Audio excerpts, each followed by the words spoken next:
कनिहा में कर धन झूम झूम के बाजे ना। तोर रूप के देखु जियारी चंदा घलो लाजे ना।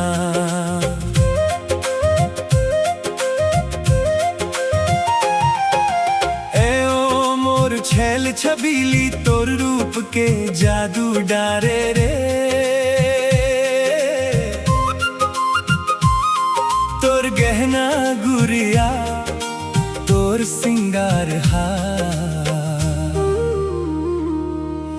जियराला मोर मारे रे।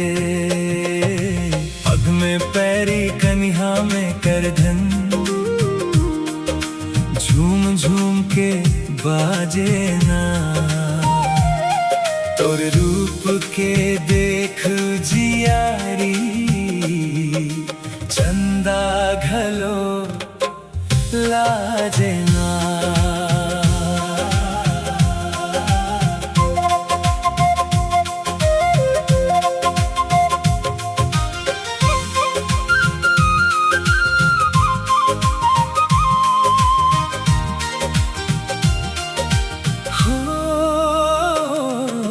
खेत के मेढ़ में जब तू चल थस हिरनी कस तोर चाल है।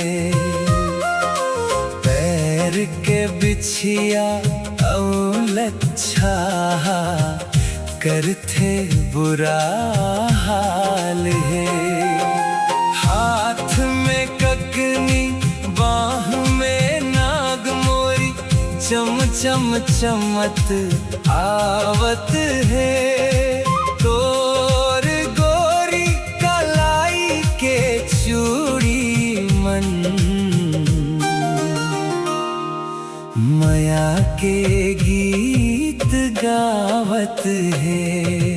कौड़ी कस तोर दांत हा चमके मनला मोर भरमाए ना। तोर रूप के देखो जियारी चंदा घलो लाजे ना।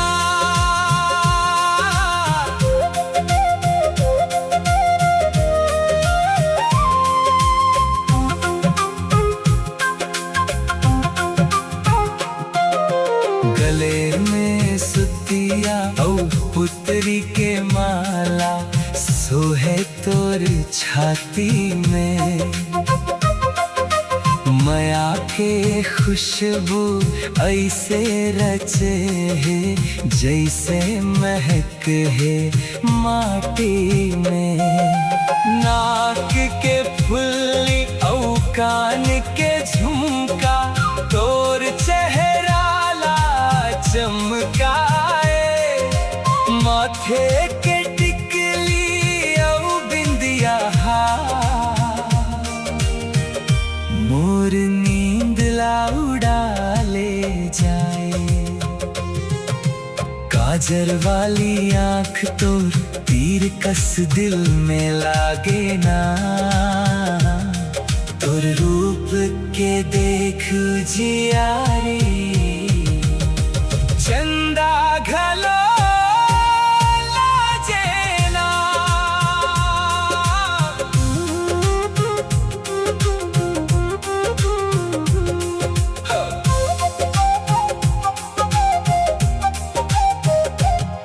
तोर चोटी में गूंथे है गेंदा के फूल महक हवे भारी रे।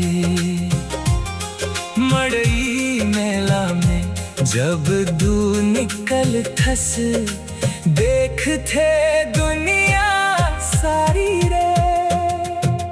36 गढ़िया दूरी तोर जलवा सबले सुंदर सबले खास।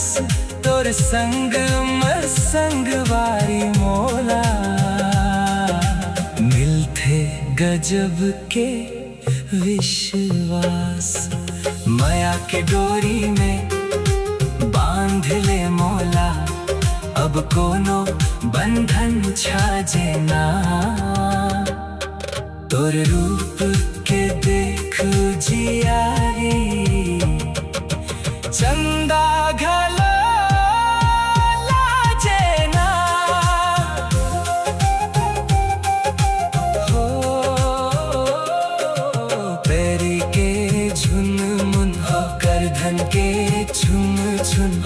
चूड़ी के खन खन सब तोर दीवानी है।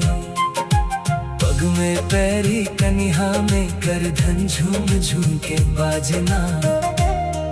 तोर रूप के देख जियारी चंदा घलो लाजे ना हे। पग में पैरी कनिहा में करधन झूम झूम के बाजे ना। तोर रूप के देख